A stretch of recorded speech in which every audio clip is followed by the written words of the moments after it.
Olá, pessoal. Estamos aqui no Justiça de Salto Alto hoje, com muita honra, com o Dr. Kurt Mendonça. Ele que é médico neurocirurgião, especialista em processo civil, também tem experiência como perito forense, faz carreira militar, ou seja, reúne todos os requisitos para falar de narcisistas malignos. Ele é o autor desse livro que está aqui sempre acompanhando a gente, que é o Guia de Sobrevivência para Vítimas de Narcisistas Malignos. Então, ele está aqui, vai falar um pouquinho da história dele. Obrigada, doutor Kurt, por aceitar. Eu estou muito honrada com isso, agradeço. O meu primeiro gesto é o agradecimento, é a gratidão.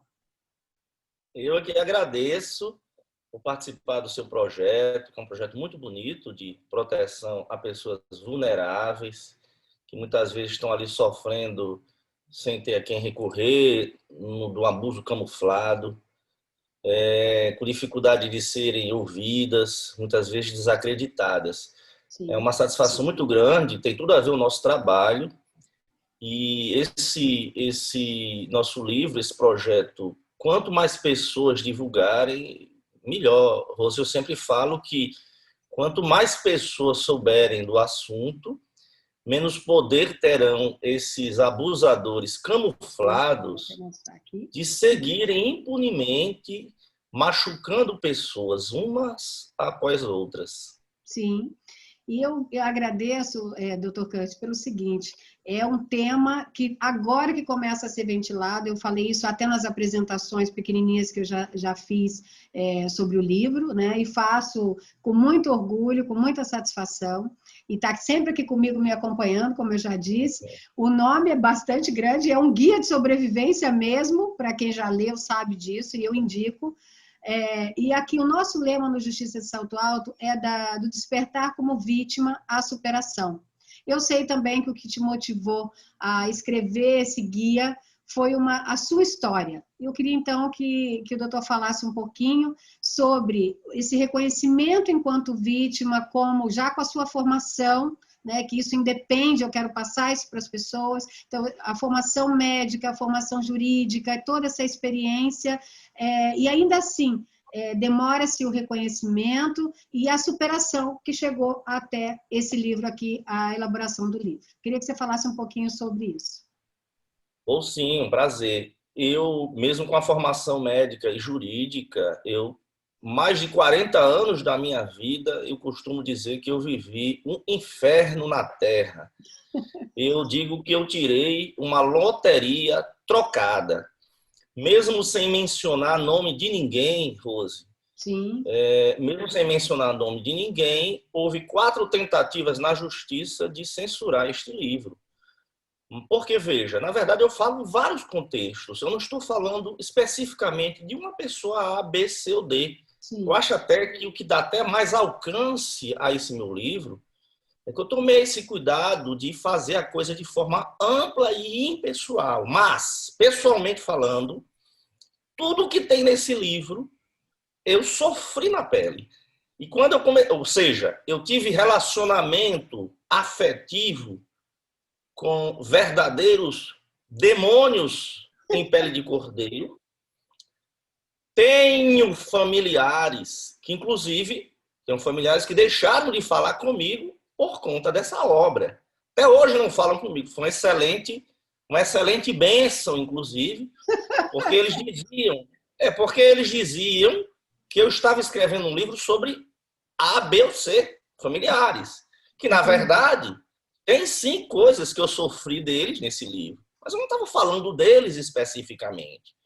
Então, eu sofri na pele abusos, manipulações, exploração, humilhação, relacionamento afetivo, relacionamento familiar, no trabalho e mesmo em ambiente religioso, quando eu procurava ajuda, a maioria das vezes foi um desapontamento total. Ou eu tinha que aguentar calado, porque era o meu karma. Então, ou eu aguentava, ou eu não receberia o prêmio. Então, Rose, para você entender onde eu cheguei, tentando resumir para as pessoas, sim, durante mais de 40 anos eu sofri na pele, considerando, então, toda a minha história de infância, adolescência e idade adulta, já médico, já com formação jurídica, militar.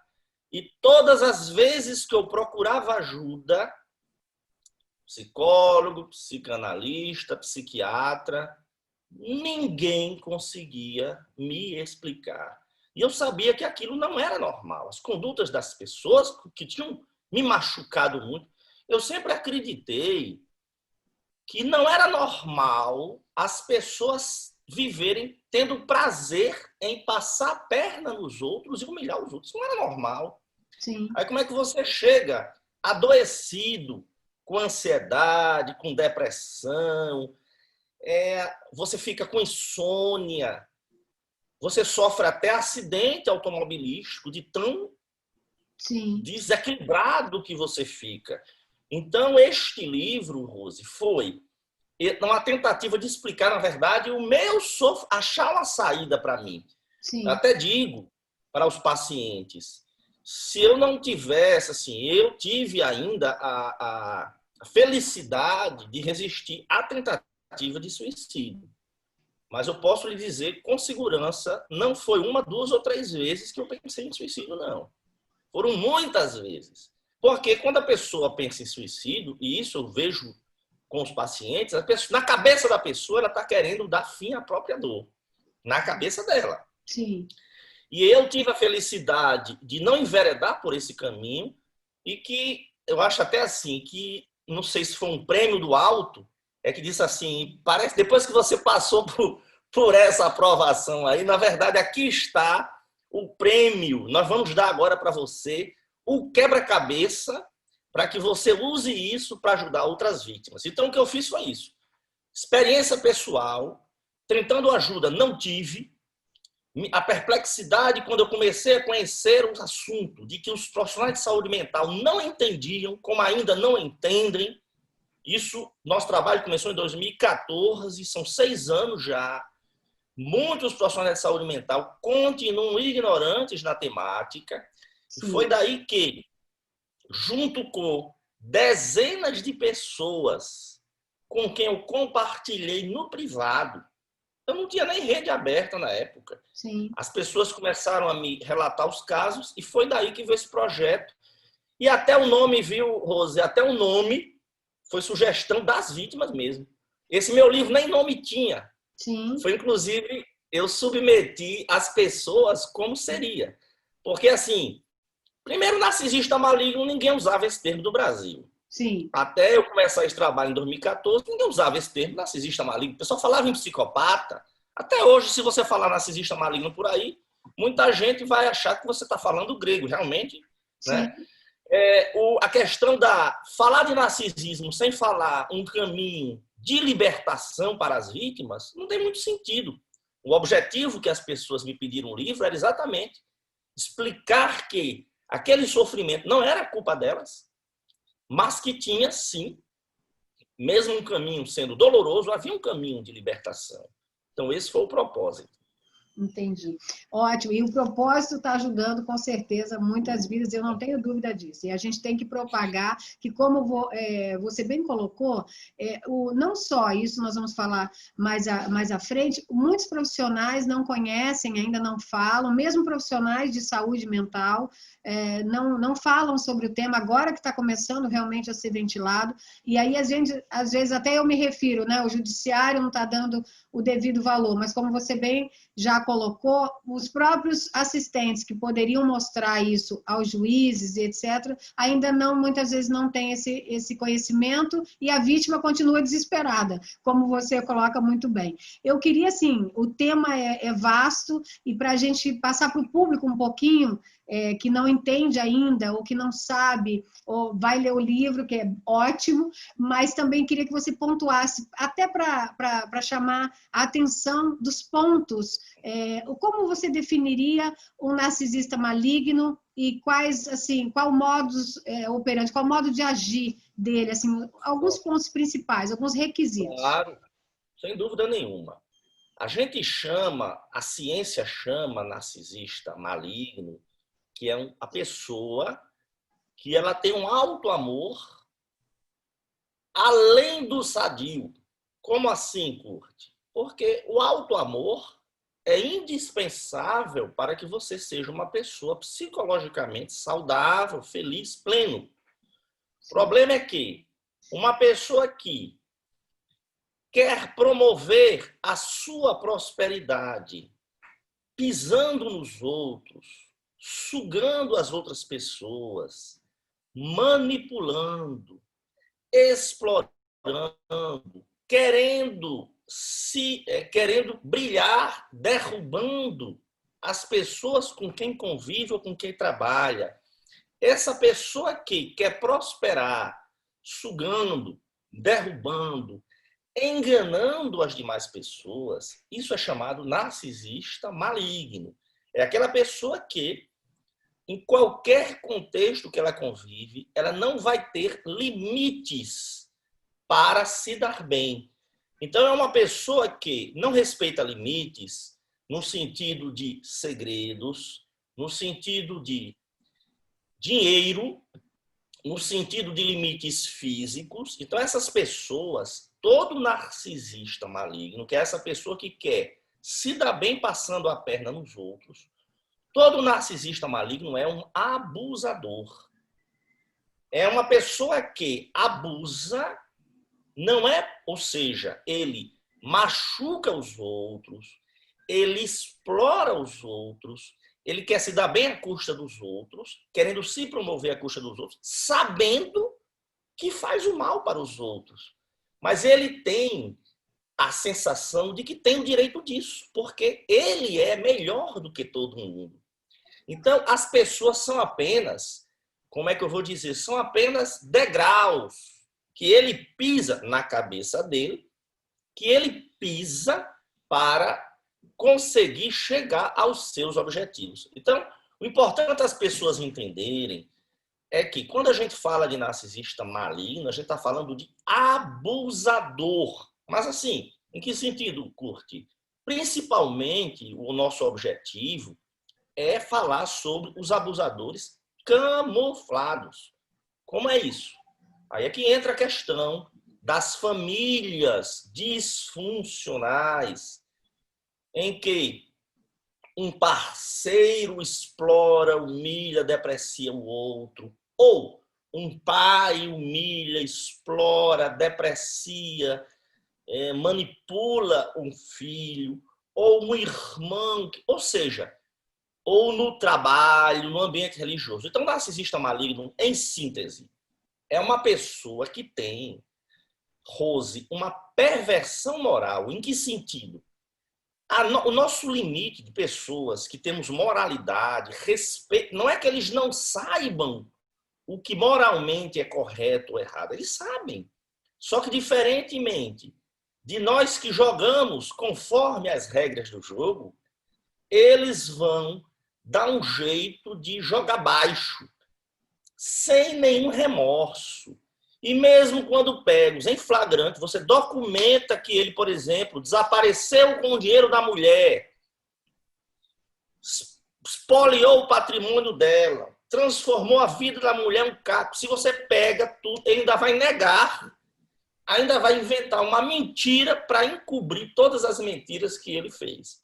Em síntese, nós falamos do narcisista maligno, são esses abusadores camuflados. O que é mais importante, pessoal, que a gente tem que dizer é que se fosse tão simples reconhecer as pessoas que querem o nosso mal e que querem se aproveitar, eu conheço promotores, juízes e delegados que caíram em lábia de estelionatário golpista. Eu conheço promotores, juízes e delegados que caíram em relacionamentos totalmente exploradores. Sim. Eu conheço, pessoalmente falando, psicólogos, psicanalistas e psiquiatras que caíram em golpe da fraude do amor. Fraude do amor não é aquele golpe de internet que eu estou falando. Sim, é no sentido mais amplo de relacionamento que tinha tudo para ser uma coisa harmoniosa. Sim. Por quê? Mas como é, Curti, que você explica que pessoas, inclusive que têm formação específica em saúde mental, têm formação em segurança pública, tem formação jurídica. Como é que essas pessoas caem em fraudes de afinidade? Por quê? Porque nós, as pessoas, aí que vem a diferença de nós que temos defeitos, todos temos defeitos, Sim.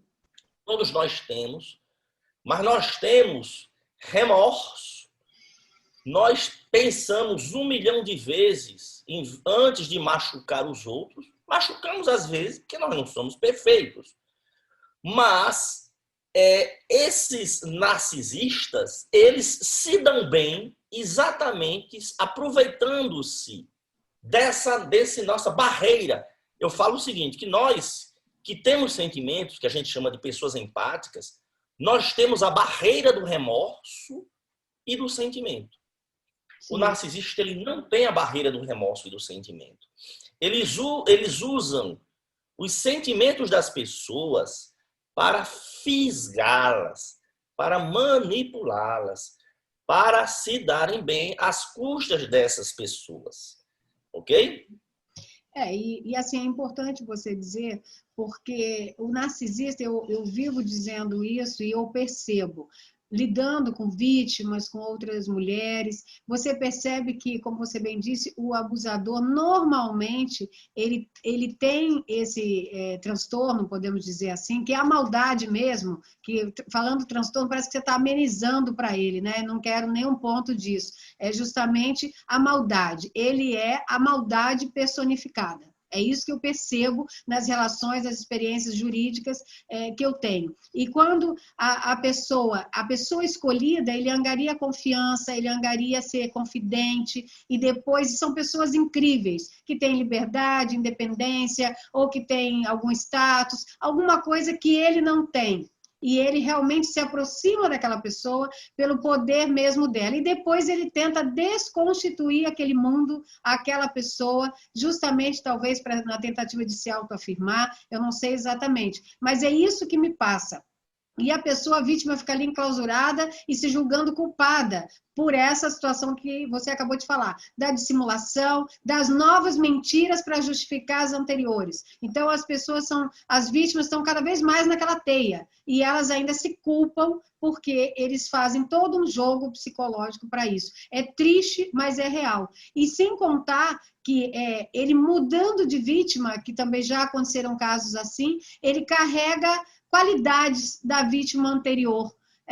Isso, eu não sei se eu estou certa, daí depois você me esclarece, por favor, sobre carregar para as próximas vítimas qualidades que ele gostou da vítima anterior, é um ponto que eu gostaria que você falasse, e também das sequelas físicas e psíquicas que ficam, claro, em todos os relacionamentos abusivos, principalmente com o narcisista maligno, que pelo que eu vejo, pelo que eu leio, inclusive no seu livro, eu gosto de falar justamente isso, é a maldade personificada. Então, o relacionamento abusivo, ele deixa sequelas, e as pessoas não sabem que são sequelas desse relacionamento. Eu queria que você falasse sobre essas duas coisas, por favor. 2 pontos. Vamos ver se eu não me perco nos 2 pontos. Isso. Primeiro, você perguntou sobre carregar qualidades da vítima anterior. Carregar em que sentido? De ele passar a dizer que a vítima anterior tinha qualidade, ou ele incorporar certos atributos da vítima anterior? Eu não entendi. Ele incorporar qualidades da vítima anterior como se deles fosse. Como se fossem deles já há anos. Um exemplo, por exemplo, eu gosto de animais, aí de repente o narcisista conviveu comigo e ele detestava animais. Para a próxima vítima, ele já gosta muito de animais. Tipo, estou dando um exemplo, claro, fictício e bem pequeno, bem informal, mas mais ou menos isso. A qualidade da vítima que ele viveu, para a próxima ele já vai ter ele aquela qualidade, porque funcionou, ou sei lá, mostrou uma bondade nesse aspecto. Na verdade, o narcisista maligno, como ele é um vazio, ele vai fazendo uma colcha de retalhos na sua vida. Ele vai extraindo das fontes com as quais ele tem contato aquilo que ele pode usar para manipular outras pessoas. Ele vai aprendendo. Sim. Se o amor por animais é uma coisa fofa, bonita, em determinada gosta de animais. Sim. Se é uma pessoa, se de repente ele vai se envolver, se envolve com uma pessoa que entende, por exemplo, de etiqueta. Sim. Etiqueta social, coisa que ainda se valoriza em muitos meios. Etiqueta. Então, de repente, a pessoa se envolveu, ou o narcisista se envolveu com alguém de um meio social muito além, que geralmente é o que eles... E aí, de repente, ele vai aprender nessa convivência as regras da etiqueta social. Sim. E, como é uma predação, ele vai extrair o que for de bom da vítima. Aí ele vai carregar esses conhecimentos, ainda vai posar para as próximas vítimas de que sempre foi uma pessoa entendida nisso. Porque, na verdade, ele vai sugar das várias fontes aquilo que ele pode usar como tendo sido dele. Ele vai se apropriando de habilidades das vítimas. Conhecimentos, por exemplo, conhecimentos gerais, uma pessoa, por exemplo, que não teve formação nenhuma, mas conviveu com uma vítima que tinha uma cultura de país. Aí esse narcisista passou a conhecer vários países com a vítima. Sim. De repente, em relacionamentos posteriores, ele vai dizer que sempre foi uma pessoa muito entendida, sempre sabe muito sobre a cultura da Itália, dos Estados Unidos, do Canadá, quando, na verdade, tudo que ele conseguiu disso foi na convivência com a vítima anterior. Mas há também, Rose, um outro fator neste ponto.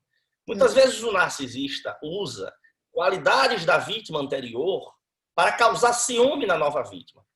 Então, por exemplo, ele começa a falar para a nova vítima que, por exemplo, você não gosta de animais. Fulana, que eu tive, gostava de animais. Você, por exemplo, tem um cabelo dessa cor. Uhum.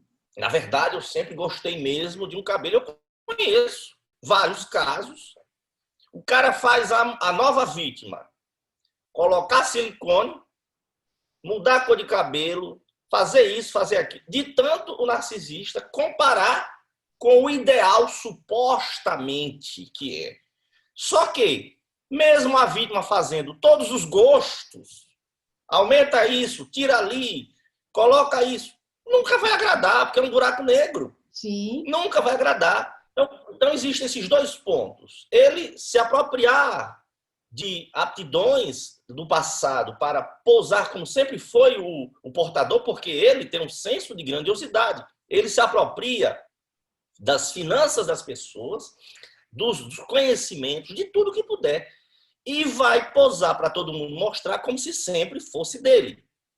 E aí é que está. Ele vai sair dos relacionamentos sempre se dando bem em alguns aspectos, porque ele vai ter se aproveitado, no mínimo, durante o período da relação, e coisas que ele não tinha, seja financeira, cultura, casa, boa moradia, situação social. Já a vítima são os opostos, é o predador e a presa. Sim. A vítima, ela vai ser espoliada. E é aí que as pessoas não entendem. As sequelas, elas podem ser, dependendo, para a vida toda. As pessoas, às vezes, elas não entendem isso. Porque tem que ver também qual o tipo de relacionamento sugador que foi. A pessoa, por exemplo, que levou um golpe do inquilino, um golpe financeiro, por exemplo, ela vai ficar marcada para a vida inteira, vai ficar marcada, vai sofrer, vai se sentir decepcionada com a humanidade, mas não vai nunca se comparar com a dona Alonso de um relacionamento com um companheiro de anos. Então, quanto mais íntima a relação for com a vítima e o narcisista, e mais duradoura, maiores serão as sequelas. Que sequelas são essas? Primeiro que, ao longo do relacionamento, a vítima primeiro já vai começando a perder toda a sua autoestima. Porque como o narcisista, ele vai sempre querer dizer que ele é o máximo e a vítima não é suficiente, ela nunca vai arranjar uma pessoa à altura dele, nunca vai agradar ninguém, ou seja, é como se ele estivesse fazendo um favor em estar com você.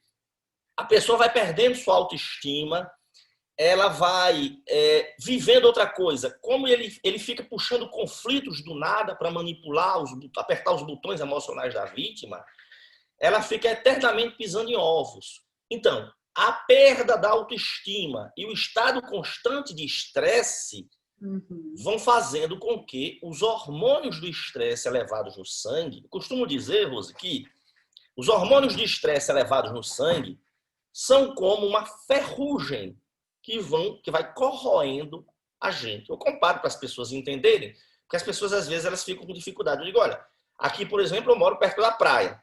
Então, você perto da praia, você tem um aparelho de TV, por exemplo, ele está funcionando normal. Só que, muitas vezes, ele dá uma pane, você abre, a maresia já oxidou o aparelho dentro.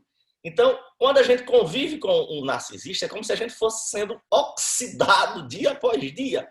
Por quê? Os hormônios do estresse, aí as pessoas vai bombardeando todo o seu organismo. Em quê?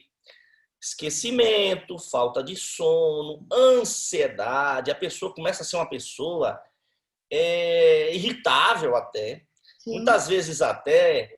E aí é que a vítima começa a reagir ao estado de estresse.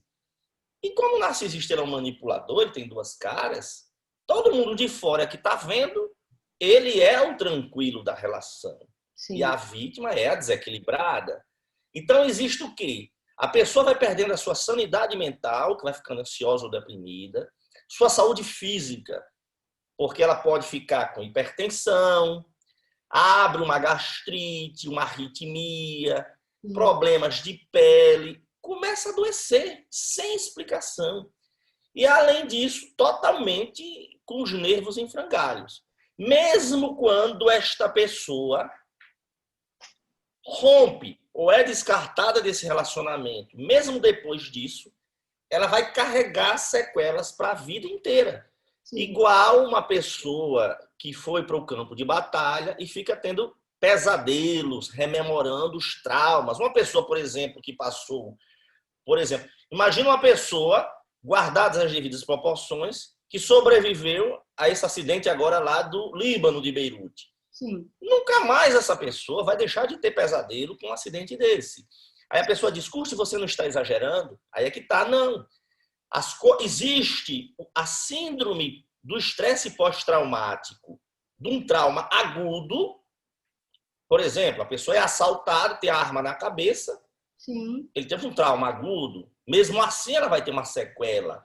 Mas existe o trauma complexo, que é como se fosse água mole em pedra dura, tanto bate até que fura. É aquele trauma repetitivo. É o quê? Aquela pessoa com quem você convive, dia após dia, de forma sutil, dizendo que você que está decepcionado com você, sim, não sabe onde estava com a cabeça quando se meteu com você, que você devia ter dado graças a Deus porque está com ele.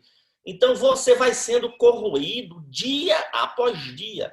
Aí, Rose, a pessoa fica depois, eu digo, vai carregar por anos a fio. Dificilmente essa pessoa, se ela teve um relacionamento íntimo, duradouro com uma narcisista desse tipo, ela vai precisar de um suporte psicoterápico, analítico, vai precisar de grupos de apoio e, em alguns casos extremos, até de medicamento. Porque lembre que a pessoa, de repente, saiu do relacionamento hipertensa, problema de tireoide, dores crônicas articulares, dor tensional.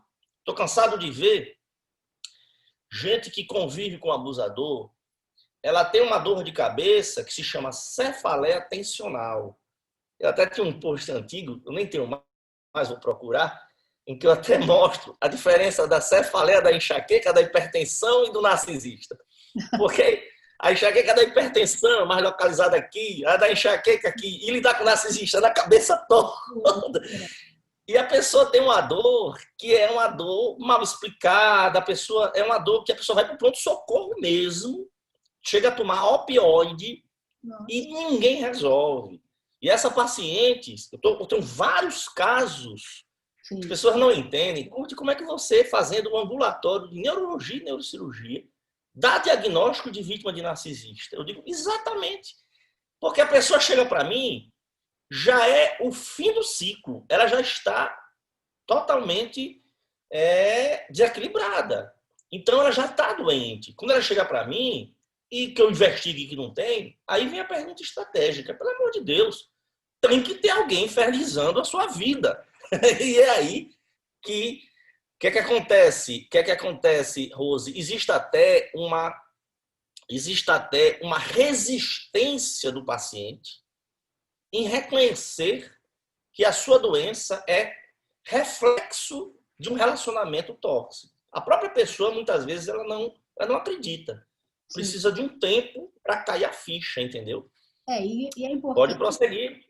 Isso, é importante você dizer isso, porque a maioria está presente, sim, na maior parte, até quando eu fiz a apresentação do início do movimento, eu falei isso, está presente esse transtorno na maior parte da violência doméstica. E você vê essa negação por parte da vítima, até porque se ela reconhecer que essas sequelas todas vieram dessa relação tóxica, ela vai se sentir mais ainda, mais boba. Como eu fui tola, e ela carrega para ela essa culpa, porque nada que ela viveu foi verdadeiro. Ela viveu realmente uma grande mentira. E a gente costuma dizer, e tem outros relatos também, de falar do narcisista maligno, porque ele é uma fraude ambulante. Como você bem colocou, ele vai fazendo essa colcha de retalhos, pegando qualidade de diversas pessoas para se automontar. E a dificuldade que a gente tem nessas ajudas com vítimas é que tem a parte da negação, tem os outros que julgam pela reação das vítimas, que ela já está em completa exaustão, ela já está em esgotamento emocional, com todas as sequelas físicas, psíquicas. Aí você vê aquela mulher, lógico que o nosso tema aqui é mulher, né, doutor Kurt? Mas nós sabemos que a relação abusiva ela acontece em todos os tipos de relação, o abuso, né? E o narcisista maligno também, como o doutor bem colocou, em trabalho, entre mães com filhos, pais e filhos, familiares, não só no relacionamento heterossexual, também no homossexual, ou seja, ele pode estar presente em qualquer tipo de relação. E isso dificulta para a vítima o reconhecimento também. E quando ela sai toda, às vezes, cheia de sequelas físicas, ela não admite que aquelas sequelas vieram daquele relacionamento. Parece ser mais triste admitir isso do que encarar a verdade, né? E quando ela se liberta, e aí vem o ponto que eu quero que o doutor fale agora, que eu acho bem interessante no seu livro, não haveria denominação melhor, que seria o assassinato de reputações.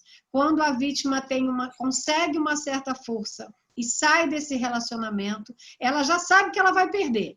Ela já sabe que ela vai perder patrimônio, vai perder na parte de difamação, vai perder em relação a bens, não só patrimoniais, mas bens de princípios, de familiares. Tem que tomar muito cuidado para que não se destrua o mundo da vítima. Porque dependendo do tempo, e normalmente a vítima fica muito tempo com o narcisista, eu posso estar errado, mas a maioria dos relacionamentos que eu vejo, a vítima, por ficar justificando, etc., dura de 10, 12, 13, 20 anos. Então, o relacionamento longo não significa que ele não foi tóxico, pelo contrário. Alguém se submeteu mais tempo, é isso. Então, assim, eles realmente sequestram almas e assassinam almas. E quando o doutor coloca muito bem o assassinato das reputações, é que a vítima que conseguiu, com todas as perdas patrimoniais, emocionais, psicológicas, saírem daquele relacionamento, ela ainda vai carregar, além da doença do pós-traumático, que o doutor bem disse, que vai ficar lá como os pós-guerra, ela também carrega ainda o assassinato da reputação. E o doutor coloca no livro, eu peço licença para falar, que é exatamente isso. Ele vai tentar tirar a credibilidade da vítima para que, quando ela diga a verdade, ela seja desacreditada. Aí eu queria que o senhor falasse um pouquinho disso, desse assassinato de reputações que interessa para a violência psicológica, para nós especialistas de direito, para os especialistas também da saúde, para as vítimas, principalmente, que isso é principal, um ponto nodal a ser falado. dessa parte da difamação na vida da vítima, da inversão de fatos e da difamação. Isso é fundamental, Rose, de fato, porque como o narcisista, ele é um fingidor, ele é um fraudador, ele tem que preservar, ele fará tudo, todo possível e o inimaginável para preservar sua fachada exemplar. Então, a pessoa que sofreu nas mãos do narcisista, ela vai ficar espoliada, mas o narcisista, para o mundo, ele continua sendo uma pessoa exemplar. Aí imagina o que é que acontece quando o relacionamento já está à beira do colapso, seja porque o narcisista está enjoado e já está noutra, antecipando o descarte da vítima, seja porque ele já percebeu que a vítima está tomando providências para cair fora, ele vai fazer um manejo de danos para a sua fachada. E é aí que não tem limite. Como ele é tem uma lábia muito grande, é uma pessoa que mantém o sangue frio, aí veja, a vítima está ali, uma pilha de nervos, o abusador, sangue frio, tranquilo, articulado. Sim. Isso já pesa contra a vítima, que aparentemente ela é desequilibrada. Só que ele vai fazer a campanha difamatória no início, ele não vai fazer a campanha difamatória. Tem até uma gradação dessa campanha difamatória. Antes dele fazer a campanha difamatória diretamente difamatória, ele vai espalhar para todo mundo notícias dúbias, mas na verdade dizendo que quer ajudar a vítima. Ele vai começar a dizer que está muito preocupado com fulano. Olha, vai chegar para a família da mulher e vai dizer, olha, eu estou muito preocupado. Você sabe que eu estou compartilhando com vocês, porque nós temos uma confiança de muito tempo. Mas eu acho que Dona Maria, um exemplo, eu acho que Dona Maria ela não está bem, eu não aguento mais. Você sabe que esses anos todos eu fiz o possível para que o relacionamento desse certo. Isso aí falando para a família de Dona Maria. Sim. Aí, e a família começa a dizer, é mesmo, fulano, mas o que está acontecendo? Não, ela está cada vez mais desequilibrada, fica dando piti por coisa desnecessária, fica desconfiando de mim. Na verdade, tudo justificável, sim, só que ele está dizendo para a família que está muito preocupado com a saúde dela. E começa a dizer que, olha, do jeito que as coisas estão acontecendo, eu não vou aguentar mais. Ou seja, ele já está preparando uma justificativa para a chegada ao fim desse relacionamento, a culpa seja da vítima. Quando, na verdade, foi ele que deixou a vítima um caco. Sim. E para também os colegas da vítima também, ele chega fazendo isso. Sim? Você ia falar? Não, eu ia dizer o seguinte, que em relação a regras também, que é uma situação bem importante que o doutor pontuou, que ainda mais com carreira militar, né, que tem uma disciplina, eles não cumprem regras. E isso é uma situação que chama atenção nas questões de medidas protetivas contra as vítimas e etc., porque eles não cumprem. Até porque a justiça, eles gostam de achar um jeito de burlar a justiça e todas as regras, das mais informais do dia a dia, quanto às mais pesadas. Ou seja, parece que o prazer está justamente em descumprir aquelas regras, né? E nós somos cumpridores, pelo menos, do básico, a gente tenta, como o doutor colocou, perfeito ninguém é. Mas existe uma regra, e quando se ultrapassa, há ali uma reconstrução, um reposicionamento. E do narcisista isso não existe. Dá a impressão que ele está buscando uma nova forma agora para ele burlar melhor, para não ser nem descoberto. É essa a impressão que quem está de fora tem. Eu falo como leiga, como apreciadora do assunto, pelo que eu vejo de vítimas também, de outras pessoas, e a violência psicológica, que ainda é muito tabu no nosso judiciário, para a condenação, quando ela acontece de forma exclusiva, como o doutor bem coloca, ela ainda não tem a punição necessária e como deveria ser, ainda não é crime, não que não seja, mas na prática é difícil a condenação, quando ela acontece de forma exclusiva. Então esse abuso fechado em quatro paredes, esse abuso ainda não identificado, é muito difícil de ser comprovado. É como o doutor colocou, a psicopatia de um que foi lá, serial killer, e matou várias pessoas, ainda tem todo um processo, claro, de se ouvir, para se comprovar, de defesa, etc. Imagina aquele abuso que acontece entre quatro paredes. É muito complicado. Então, assim, é uma situação, o cumprimento de regras, como eu também me estendo um pouco nas perguntas para poder explicar para o nosso público exatamente que não é só o 2 e 2 são 4, mas assim, qualquer cumprimento de regras para o narcisista não existe, não é isso? Ele tem dificuldades. Porque ele se acha acima das regras, porque o narcisista, ele se acha, existe um mundo da plebe rude, dos ordinários e das pessoas que são os idiotas cumpridores das regras comuns. Porque ele se acha, narcisista, ele se acha muito esperto, exatamente por violar a regra e não se dar bem. Sim. Porque mesmo quando ele é pego, ele vai inventar ainda uma desculpa. E no caso extremo, no extremo, quando você consegue provar, Rose, isso é um assunto importante. É muito difícil você provar o abuso psicoemocional. Mas, quando junta com abuso financeiro e a vítima, que dificilmente consegue, porque hoje em dia a gente não tem esse amparo preventivo de documentação, de filmar, coisa que com o tempo, que as pessoas elas não entendem, eu não vou ficar filmando relacionamento. Não, mas na hora em que existe um padrão abusivo, para você se preparar para sair, você tem que ter documentação de áudio, de vídeo e de tudo mais. Mas, o que é que a gente vê? Num caso extremo, quando ele está encurralado, ele não tem mais para onde escapar. O que é que ele vai alegar? Que está doente mental. Sim. Estou deprimido, é porque eu estou passando por uma crise. Aí ele vai fazer a defesa da insanidade.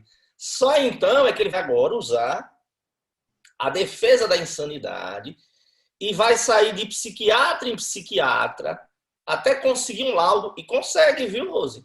Consegue. Eu estou cansado de ver narcisista maligno e psicopata do tipo mais roxo possível conseguir um laudo. O psiquiatra chega lá e dá um atestado que o cara simplesmente está passando por uma crise, alguma coisa, e aí a justiça vai fazer o quê? Aí vem a perícia judicial.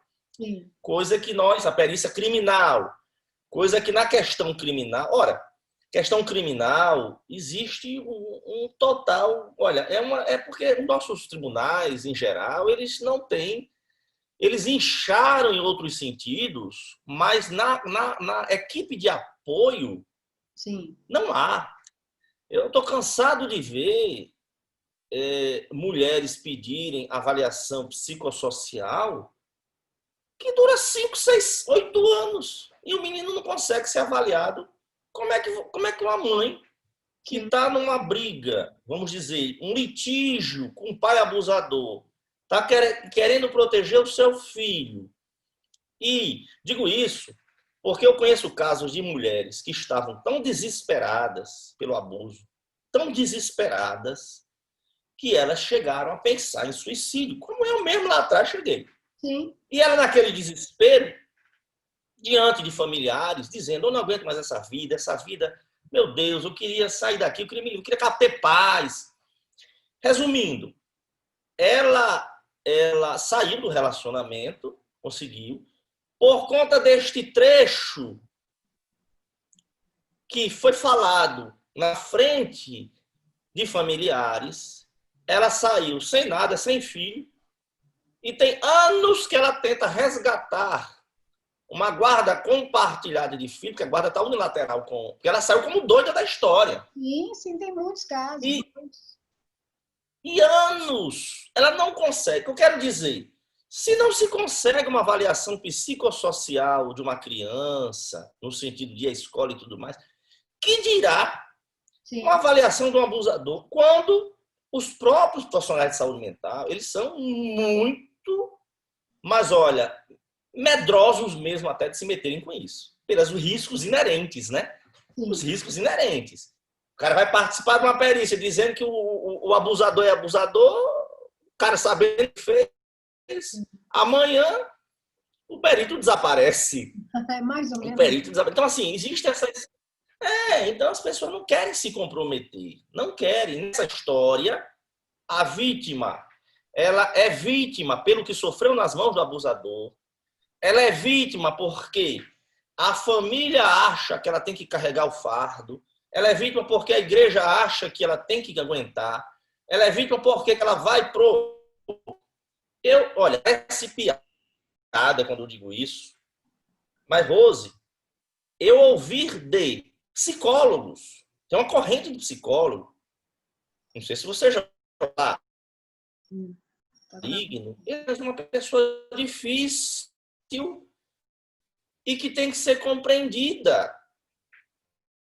Ou seja, a vítima cai numa psicoterapia com um psicólogo assim, então o que é que vai acontecer? O psicólogo ainda diz que tem que realmente dar mais amor, que essa história de dizer que o narcisista é um transtorno, é uma perversão moral, isso não é verdade. Tem corrente de psicólogo, agora imagine. Então a vítima ela é vitimizada pelo sofrimento, família, igreja, aí vai para uma psicoterapia ou profissional de saúde mental. Muitos não conhecem e outros preferem dopar a paciente. Sim. Aí procura ajuda da polícia. E aí é mimimi. Vai para a justiça, é mimimi de mulher. É mimimi, eles gostam de usar esse termo. É mimimi, né? É mimimi. Estão fazendo tempestade em copo d'água. Então, olha, a pessoa fica realmente numa situação desesperadora. Então, doutor Kurt, eu queria que o senhor falasse agora sobre, e sendo cristão, eu fico muito à vontade de fazer essa pergunta, que na verdade, essa perversão moral, como o senhor qualifica muito bem, ela também é conhecida como síndrome de Lúcifer. E aí está a motivação, porque realmente, como o doutor bem colocou no início, até se colocando como vítima, as vítimas se sentem no inferno, né? Então, acho que é por aí, não é isso, doutor? É verdade. As comparações, veja, eu sou cristão, quando eu até uso algumas comparações e coisas do diabo, não é que eu acredite no diabo concretamente falando, né? Eu sou cristão. Quando eu uso as comparações com o diabo, são mais figurativamente falando. Eu até faço um post, eu fiz até recentemente, eu digo que tem tudo a ver com o que você está perguntando sobre o síndrome de Lúcifer. Eu fiz um post que diz assim, que até um trecho de uma obra de Shakespeare. Eu peguei, printei, postei, em que tem um trecho lá em que ele fala em que o inferno está vazio, porque os diabos estão todos entre nós. Eu achei fantástico esse trecho. Perfeito. Porque tem tudo a ver, exatamente isso. E eu até falo para os meus pacientes, eu achei fantástico esse trecho, eu vou tentar pegar, porque eu printei ele em inglês, eu vou tentar pegar a versão para fazer um post no grupo do livro, porque eu postei no meu privado.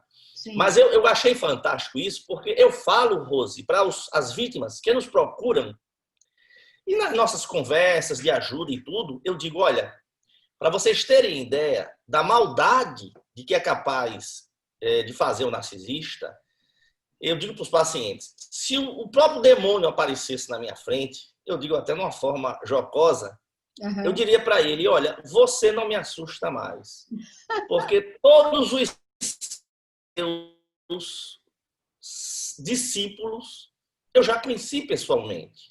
Então, quando a gente fala, é muito importante, acho que é interessante essa falar de síndrome de Lúcifer, porque, na verdade, é a personificação da maldade na Terra, é um narcisismo maligno.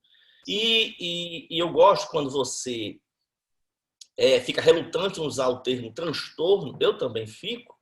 Eu uso por uma questão da linguagem médica, mas eu coloco lá com 1000 ressalvas. Inclusive nas hashtagzinhas em que eu coloco lá do assunto, eu sempre boto ruindade mesmo, maldade pura, para mostrar que não é uma doença, porque é importante a gente enfatizar isso, que para o leigo acha, quando ele ouve esse termo transtorno, ele acha que é uma doença, né? Sim. Então a pessoa, ela é vítima de uma condição, quando na verdade não é. E querendo pegar esse gancho, Rose, para a gente explicar um pouquinho, é importante demais bater nessa tecla de que o narcisista ele não é vítima. Eu até insisto nisso, que muitas pessoas, eu até fiz uma enquete na página do livro, um dia desses, perguntando às pessoas se as vítimas do abuso de hoje serão narcisistas amanhã.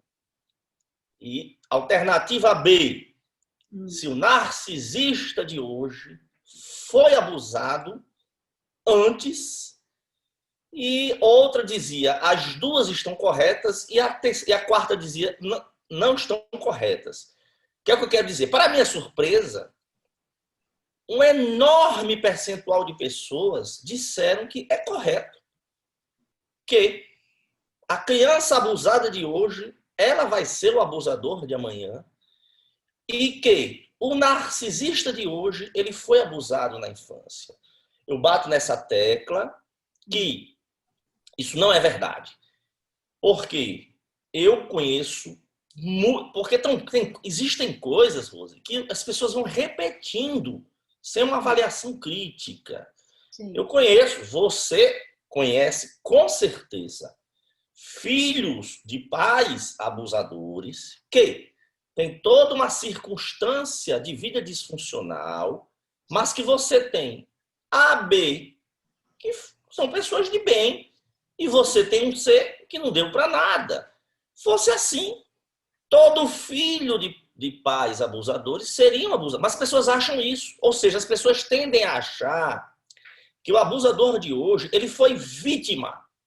Então é muito importante esse seu comentário, que o narcisista não é vítima. A história da síndrome aí do Lúcifer é porque eles são realmente ardilosos, são ruins, eles não têm uma doença. Sim. Eles têm uma perversão moral. Em que sentido? É que eles conhecem o certo e o errado, mas eles têm uma perversão, uma disfunção nos seus limites. Por isso que eles se sentem no direito de praticar toda a maldade e eles ainda riem das vítimas. Da dor delas, né? Eles ainda riem da dor das vítimas. Importantíssimo isso. Da dor das vítimas. E parece que o prazer deles, né, parece ser esse mesmo, de causar dor nas vítimas, né? Parece que isso é o que dá poder. A gente que entende um pouco menos tem essa impressão, né? Que isso é que dá o poder a eles, que concedem o poder. Enfim. É o barato, é como se fosse um barato, uma droga. Isso. Eles sentem um verdadeiro barato ao causarem o sofrimento ali. Isso na cabeça das pessoas que possuem sentimentos é uma coisa realmente difícil de engolir, de digerir. É uma coisa que parece que fica travado na garganta e não desce. Mas é a pura verdade. Repetindo, eu tive de rever mais de 40 anos de formação humanista e cristã para chegar a essa conclusão de que existem pessoas, sim, que são demoníacas, que são ruins, que são perversas e que se comprazem com a dor alheia. Sim. E, assim, agora, eu queria, e tenho uma curiosidade, depois no final também, vou deixar o doutor falar também desse grupo, né, que é o Vítimas contra Narcisistas Malignos, e também do seu livro, mas queria que agora, uma curiosidade, que até algumas pessoas perguntam, é sobre o seu relacionamento, a sua atual esposa, e eu sempre vejo você se referir a ela, o doutor se referir a ela com muito carinho, chamando ela de boneca de pano falante, boneca falante, e as pessoas, assim, é para mostrar também, doutor, que existe uma luz no final do túnel, que as pessoas podem se reconstruir, que apesar de ter pensado várias vezes lá atrás em suicídio, o doutor mesmo com todas essas formações e hoje um profissional já de décadas aí com renome em todas as áreas áreas de que escolheu participar, mesmo assim teve esse pensamento, né? Então, para justamente mostrar para as vítimas que estão hoje nessa situação de violência, sob qualquer forma,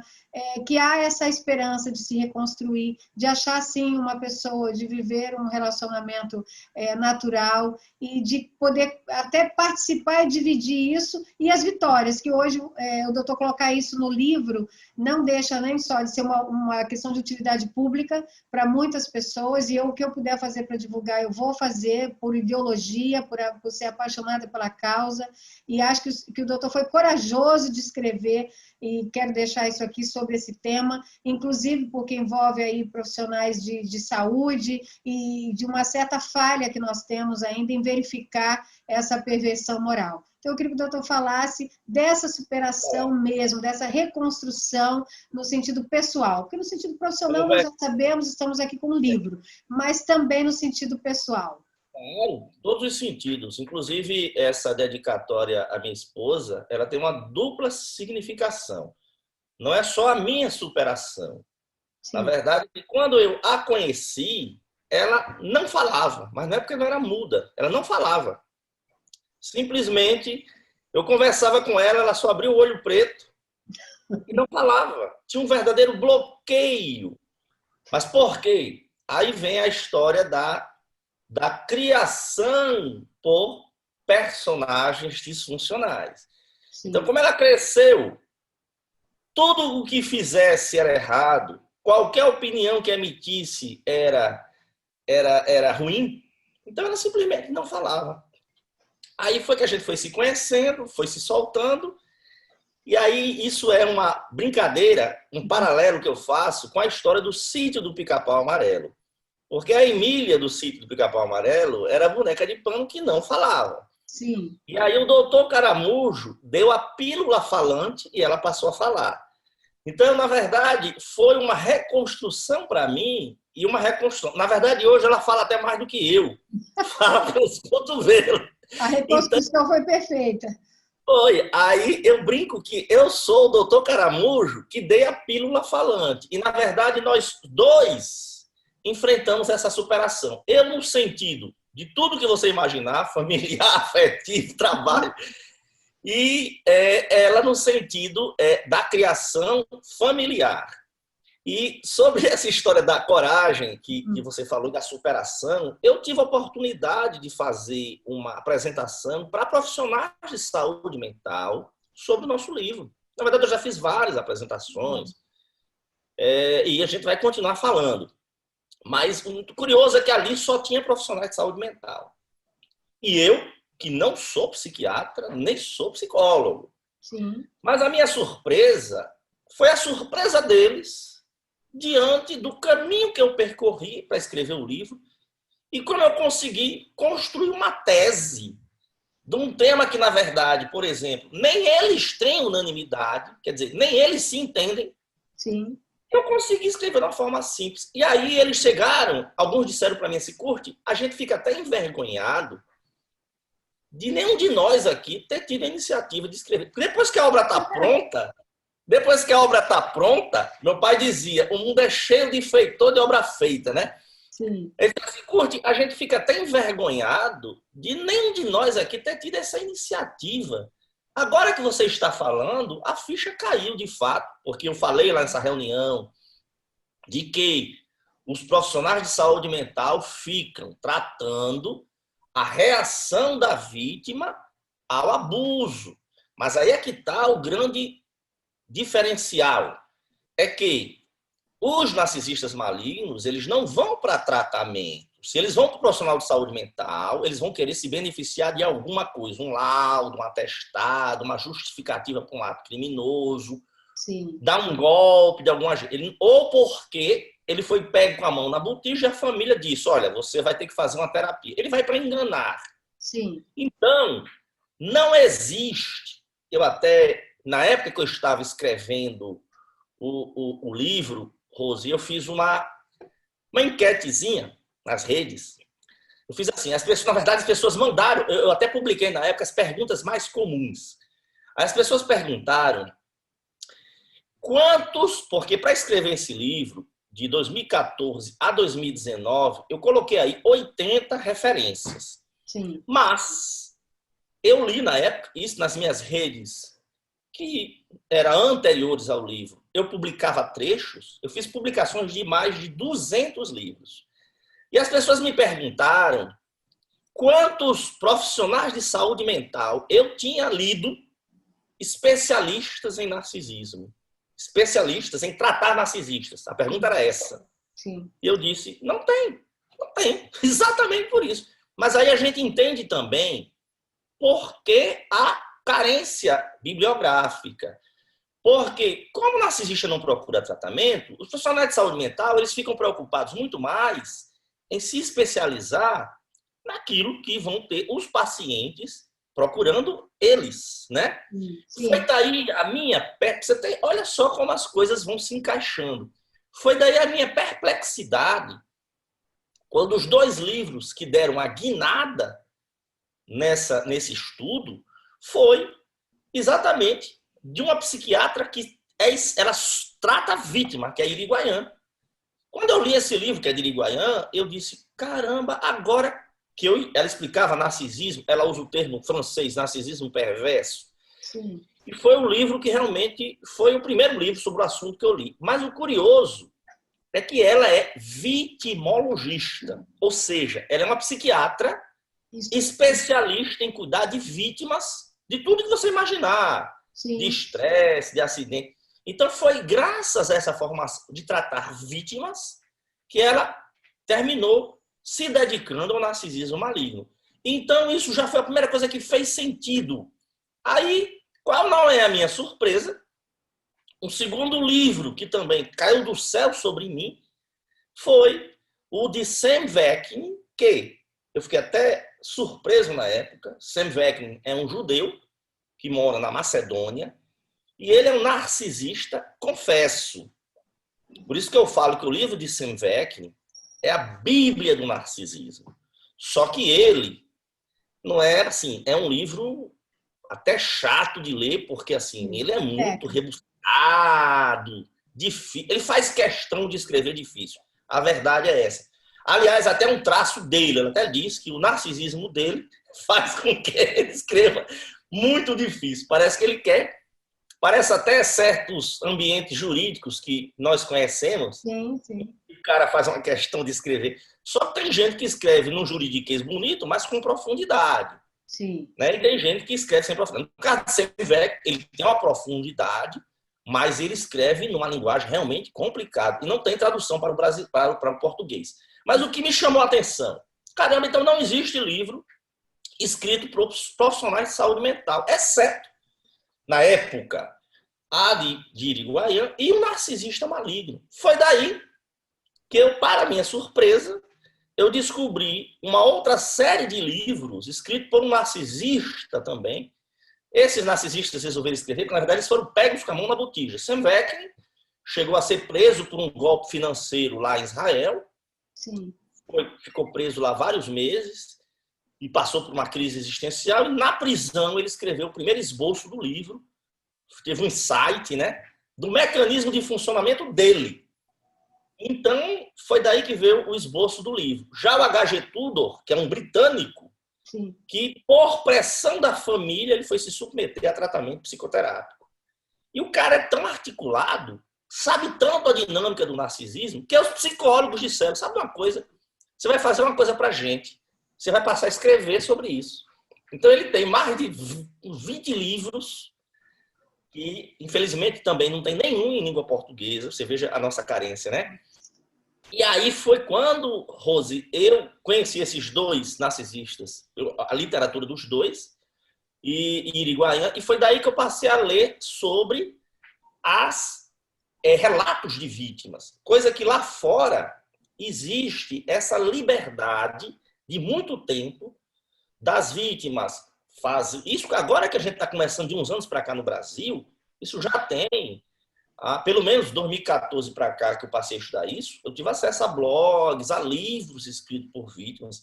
Então, isso me animou, por quê?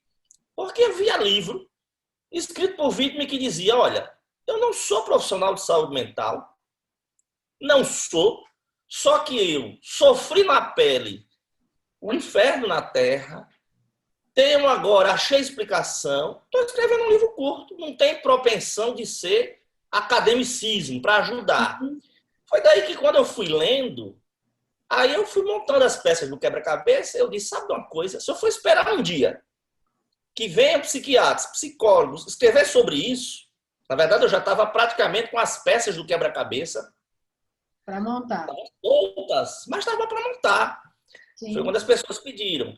Então, eu quero lhe dizer que a minha vivência, eu até falo, Rose, que eu falo para os pacientes, as pessoas que me ligam, eu digo, olha, o livro para mim, esse projeto, ele foi uma sublimação. Não sei se você é acostumada com a linguagem da psicanálise, mas eu vou explicar. Na linguagem da psicanálise, fala assim, que quando você tem aquela repressão dos seus traumas, das suas dores, isso vai extravasar de uma forma ou de outra. Sim. Esse extravasamento, ele pode ser de uma forma construtiva ou destrutiva, certo?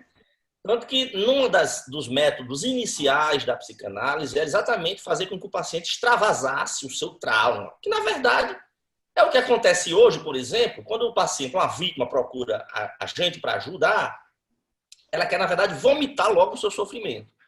Na hora que ela vomita, ela está fazendo uma catarse, está pondo para fora. Sim. Só que na linguagem psicanalítica existe um termo que eu acho muito bonito, chamado sublimação. É quando você pega a sua dor, sua história de dor, entendeu? E direciona aquilo com uma forma construtiva. Em vez de você ficar remoendo a dor eternamente, é isso que eu falo para os pacientes. Tem gente que fica como que cristalizado naquele episódio de dor, sabe, Rosa? Sim. Fica ali anos a fio. Parado ali. Parado, fixado, cristalizado, não sai do lugar. Sabe a eterna vítima? Também a gente tem que ir. Eu sou um dos maiores apoiadores de vítima, mas eu sou contra a eterna vítima. Eu digo, gente, eu até falo da história do morto-vivo no livro. Porque eu digo, ninguém pode ser um morto-vivo. Então a gente tem que passar para outra coisa. O ideal que seja dessa forma, construtiva para si e para outros. Sim. Então essa nossa trajetória, para nossa surpresa, foi na verdade isso. Eu simplesmente canalizei a minha história, que foi uma história dolorosa, a história da boneca de pano e de dezenas de pessoas. As histórias que eu conto, não tem nem no livro, eu não conto história específica no livro, né? Mas eu chamo os pacientes pela história, assim, a mulher do pastor, o marido suave. A gente já sabe com quem eu estou falando, né? Sim. Porque eles me autorizam. Então foram esses pacientes que também superaram seus casos assim, porque eles também se viram no livro. Caramba, a minha história serviu, a minha história está servindo para ajudar outras pessoas. Entendeu? Então, isso é muito gratificante, né? Eu imagino que para o doutor seja, para essas pessoas que participaram, para quem está vivendo hoje, se libertando, certamente o seu livro vai ficar ali de manual de cabeceira ali realmente, para de vez em quando dar uma olhadinha, porque ele é um guia, e como todo guia é assim. E, assim, duas coisas, o doutor pontuou bem, a questão dos consultórios estão cheios de vítimas, porque realmente quem causa... né? Os que causam essas dores não buscam os tratamentos que deveriam. Então, acabam que os profissionais realmente tratam as vítimas e contornam ali as reações ou as sequelas daquela maldade, e não a maldade em si. Por isso, realmente, fica até limitado aí o número de estudos, né? Então, eu acho assim, quanto mais a gente puder propagar, realmente divulgar, para salvar outras pessoas, eu me sinto na obrigação de utilizar até essa questão de que cada um que passe por uma dor realmente faça esse processo de sublimação, como o doutor colocou, e sirva de exemplo para outras pessoas, na reconstrução profissional, pessoal, e assim a gente vai passando essa corrente do bem. Se existe a maldade, tem que ter a oposição, que é a nossa corrente do bem, e ela vai ganhar força, se depender de nós, com certeza. Eu queria agora, doutor, que o senhor fizesse, infelizmente, as considerações finais, falasse do seu livro, de um tema que o doutor possa aí alertar outras pessoas, alguma dica para quem está aí nos ouvindo, para as vítimas. Fique à vontade para fazer essas considerações finais. Eu quero, primeiramente, convidar quem está assistindo para se inscrever no nosso canal do YouTube, que isso foi um pedido das pessoas para que a gente gravasse pequenos vídeos. Nós estamos fazendo isso, vídeos de até 10, 12 minutos. Temos a intenção de continuar a fazer isso. Essa semana eu não estou fazendo exatamente porque nós estamos nessa nossa conversa, mas geralmente eu faço uma vez na semana. E se inscrevam lá, porque é impressionante. Eu tenho poucos vídeos, Rose, mas 90% das perguntas que mandam para mim, mensagem direta, já estão ali. Assim, porque 90% das perguntas, elas são muito básicas, você vê a carência das pessoas. Sim. Entendeu? Então, eu peço que as pessoas se inscrevam para assistir e compartilhar. Peço também que as pessoas acompanhem a página do nosso livro, que é a página do livro é Vítimas de Narcisistas Malignos. Sim. A gente tem já um bom número de pessoas. Eu faço questão de sempre fazer, quase diariamente, nós fazemos posts sintéticos, bem cirúrgicozinhos, são pílulas. Então, eu falo um pouco de cada coisa. A mensagem final é aquilo que eu sempre gosto de passar para as pessoas, são as bandeiras vermelhas, para que as pessoas saibam que as pessoas às vezes dizem para mim, mas doutor Curto, como é que a gente reconhece? É porque é muito complicado reconhecer, realmente reconhecer. Quando você está se envolvendo com a pessoa, é muito complicado. Mas eu sempre gosto de dizer para as pessoas que existem sim sinais de alerta de que aquela pessoa com quem você está se relacionando não é peça boa. Ele é um potencial explorador, abusador, pessoa do mal, é um narcisista maligno. Não se preocupe se ele se enquadra na tipologia psiquiátrica, não vão por aí. Atente-se que, se você, eu sempre digo sinais de alerta, é que se a sua vida passou a ter caos, quando uma pessoa entrou na sua vida, as pessoas começaram a desconfiar umas das outras, você passa a não ter mais paz, todo mundo desconfiando de todo mundo. Você já não tem paz para o seu trabalho já não rende porque você está sempre preocupado, pisando em ovos, né? Você vive em constante estado de ansiedade. Naquele relacionamento você passou a ser controlado por tudo, isolado de tudo. O seu parceiro, a sua parceira pode tudo, você não pode nada. Ele faz questão de estragar tudo o que você tem a comemorar, seu aniversário, as datas comemorativas, uma viagem, um passeio, um congresso, faz tudo. Se ele vai se sentindo do direito de invadir seus limites, exigindo cada vez mais e dando cada vez menos. Pessoal, essas são bandeiras vermelhas, algumas, de que não importa o nome dessa pessoa, que não é uma boa pessoa. Porque lembrar sempre, relacionamento, por isso que o meu livro, graças a Deus, até uma surpresa, Rose. Você veja, 11 meses de publicação do livro, Sim. o print de hoje, nós continuamos há 11 meses, em primeiro lugar, em 2 categorias da Amazon.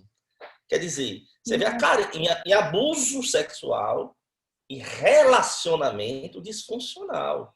Mas o que é que quer dizer isso? As pessoas não entendem. Exatamente. A mensagem do livro é isso. Relacionamento disfuncional. Porque se você lida com um relacionamento que é tudo para um e para o outro só perdendo, isso não é normal.